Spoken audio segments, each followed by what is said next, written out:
afternoon, biology students. This is Rob Swatsky from the York campus of Harrisburg Area Community College in York, Pennsylvania. In this podcast, I'm going to review muscle tissue histology, including skeletal, cardiac, and smooth muscle. Our first muscle tissue is skeletal muscle. This muscle tissue carries out voluntary muscle contraction, which means that it's under conscious control, which functions in movement, helps maintain posture and balance, protection, as well as heat production through its contraction. Skeletal muscle is found in all of the major muscles of the body, where it's attached to the bones of the skeleton by tendons. The long red cells that I drew represent the long muscle cells, also called the muscle fibers. One search image to keep in mind is that the muscle fibers are all parallel to each other, which means they're all running in the same direction. These long tube-like cells also contain alternating light-dark bands called striations, and I'm drawing these now in each of the muscle fibers. These striations represent the dense concentrations of proteins, including actin and myosin, that allow muscle tissue to contract, as well as other proteins that help support the tissue. A unique trait of skeletal muscle tissue is the presence of multiple nuclei per cell, and I'm drawing these now in each of the fibers. And one search image to keep in mind is their location at the peripheral edge of the cell membrane. They can be found either at the top or the bottom throughout the muscle fiber. Here's a micrograph of skeletal muscle tissue, and you can see the parallel fibers, the dense concentration of striations, and the peripheral nuclei.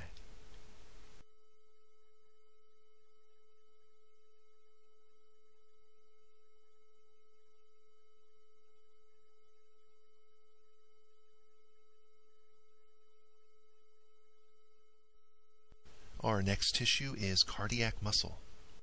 Cardiac muscle tissue is only located in the heart wall.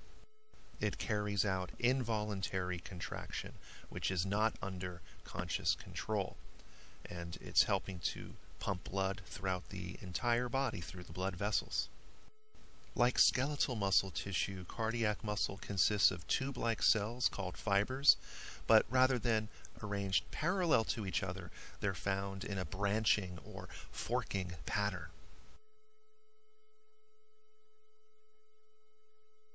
Another difference from skeletal muscle tissue is the presence of one nucleus per cardiac muscle fiber, and these nuclei are oval or rounded in shape and generally are located in the center of the fiber. Like skeletal muscle, cardiac muscle tissue is also striated, and I'm drawing the fine striated lines representing those muscle proteins throughout the fibers. In this photo of cardiac muscle tissue, you can see the branching nature of the fibers, the presence of striations, as well as the central location of the nuclei in each of the fibers.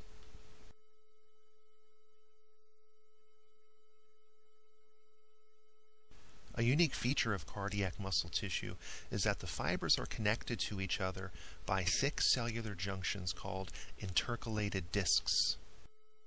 I'm drawing them here as darker, bolder bands compared to the rest of the striations. These intercellular connections are similar to how two jigsaw puzzle pieces are joined together. These cellular joints make cardiac muscle very strong, and they hold the fibers strongly together during their intense contractions. In this micrograph of cardiac muscle, you can see the dark, bold, vertical lines indicating the intercalated discs.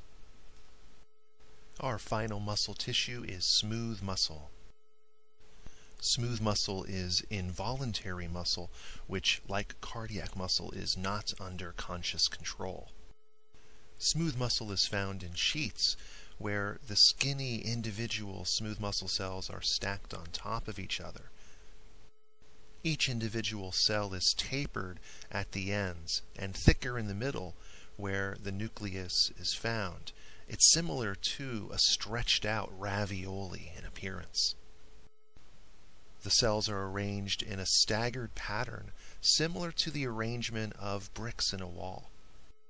Smooth muscle is found in the walls of the hollow organs like the stomach and the intestines, as well as the walls of the artery and bladder, airways like the trachea, the gallbladder, the uterus, and the muscles in the iris and ciliary body of the eye.